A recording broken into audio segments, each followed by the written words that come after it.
आज हम लोग एक रियल घोस्ट स्टोरी सुनने जा रहे हैं जो एक ऑटो वाले के साथ घटी थी। तो हेलो गाइस, मेरा नाम है मृदुला और मिस्टीरियस हब में आपका स्वागत है। ये कहानी अर्जुन नाम के एक लड़के की है और आगे की कहानी हम इन्हीं के शब्दों में जारी रखेंगे।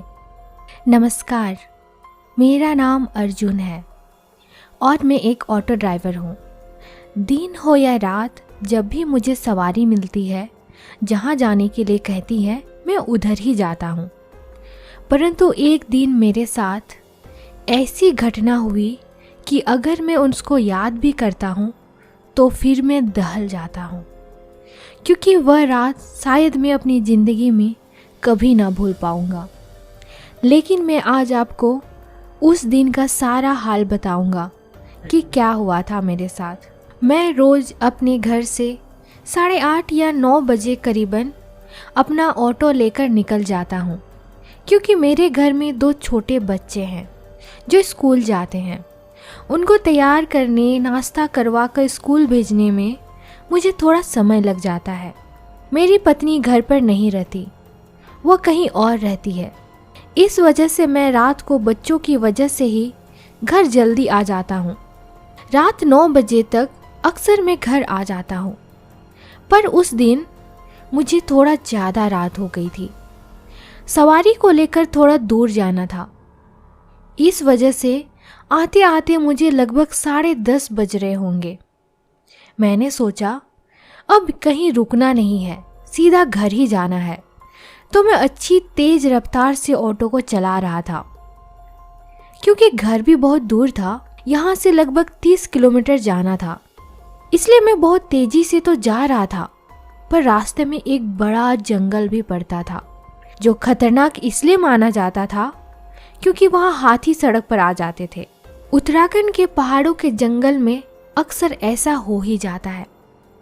मैं इस समय ऋषिकेश डोईवाला के बीच में जो जंगल पड़ता है, वहीं से होकर जा रहा था। अंधेरी रात थी और बहुत सुनसान सड़क थी।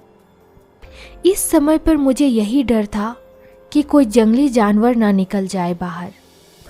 जंगल काफ़ी दूर तक फैला हुआ है। उस गहरे सन्नाटे में मैं बस ऑटो की आवाज़ ही सुनाई दे रही थी। तभी ऑटो की लाइट पड़ी और अचानक मैंने देखा कि एक महिला बिल्कुल रोड पर खड़ी ऑटो को हाथ दे रही है।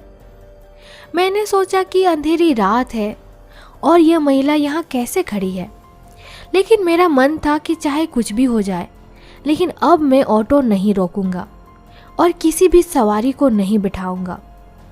मुझे बस जल्दी घर जाना है, क्योंकि घर में बच्चे अकेले थे। तभी मैंने देखा कि वो महिला अचानक से रोड के बीचों बीच आ गई और मैं इतनी जल्दी अपना ऑटो नहीं रोक पाया और मैं अपनी रफ्तार से ऑटो को लेकर निकल गया। लेकिन मैं बहुत हैरान था, क्योंकि वो महिला बिल्कुल बीच में आ गई, फिर भी मेरी गाड़ी से ना उससे टकराई, ना मुझे ऐसा भी महसूस हुआ कि कुछ भी मेरी गाड़ी के आगे आया हो। पर मैं भी गुस्से में बोला, मरना है क्या इस पागल औरत को। और मैंने भगवान से शुक्र भी मनाया, चलो कम से कम बची तो। उस बात को भूलकर मैं गाड़ी तेजी से चला जा रहा था, लेकिन मैं लगभग आधा किलोमीटर आगे ही निकल गया होगा कि मुझे ऐसा एहसास हुआ जैसे ऑटो में कोई बैठा है। मैंने सामने शीशे में देखा, वही महिला जो भी आधा किलोमीटर पहले हाथ दे रही थी, अब मेरे ऑटो में बैठी हुई है। उस महिला को अपने ऑटो में बैठे देख मैं बुरी तरह से डर चुका था और मैंने सोचा ये कैसे हो सकता है। मैंने चिल्लाते हुए कहा, तुम कब बैठी? उस महिला ने तुरंत जवाब देते हुए कहा, क्या भैया जी, आपने ही तो गाड़ी रोकी, तब मैं बैठी हूँ, आपने ही तो बिठाया है मुझे। लेकिन मुझे पूरा विश्वास था, क्योंकि मैंने तो गाड़ी रोकी ही नहीं और ना ही मैंने इसको बैठने को कहा, तब ये बैठी कैसे? मैं यही सोच रहा था। तभी मैंने गुस्से में तुरंत ब्रेक मारी और नीचे उतरा। मैंने कहा, निकलो बाहर, मुझे आपको नहीं ले जाना, मुझे अभी बस घर जाना है।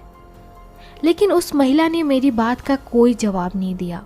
अब मेरा पारा हाई हो चुका था और मैंने पूरे जोर से ऑटो में जो साइड में पर्दे लगे हुए हैं, तभी मैंने नीचे उतरकर उनको खोला तो मुझे बड़ी जोर का झटका लग चुका था।